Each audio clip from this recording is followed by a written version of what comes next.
I'd like to offer my perspective as an entrepreneur, as somebody who started a business. First of all, as somebody who really believes in capitalism and property rights and so forth, I want to observe that we're talking about private land. We're not talking about what to do with government-owned property. And so in that context, I think we have to be very careful and tread cautiously anytime that we are impinging upon someone's right to do what they will with their own property, as a general principle. In this particular case, I think that what they are doing offers so many benefits to the community that it's really hard to come up with objections that get over that hurdle.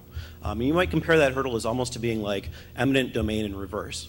The same way that eminent domain takes someone's property and forces it to have a certain use, a road or a bridge or what have you. This process has a potential to prevent someone from utilizing their property, which has a similar consequence, I believe. So with that framework, I also want to talk very briefly about the importance of affordable housing. When I, as a fresh college graduate, was starting my company, it would have been even harder for me if it wasn't for a guy on Division Street in Northfield that rented me an apartment for $200 a month. And that gave me a lot of flexibility to be able to deal with the ups and downs of getting a business going.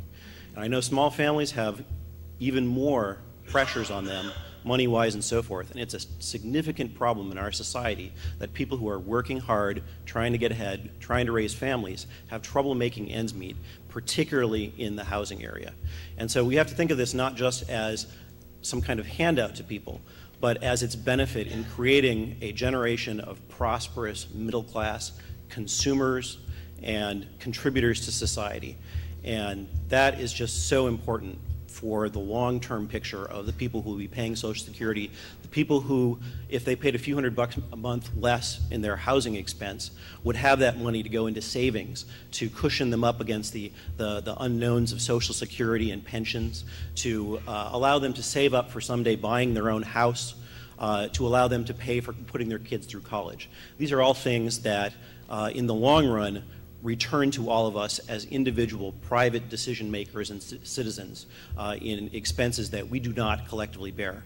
And to have a private institution, a group of these profitable institutions coming forth to offer this to us is a wonderful opportunity. But I think from a purely business perspective, we would be foolish as a community to turn it down. Thank you very much.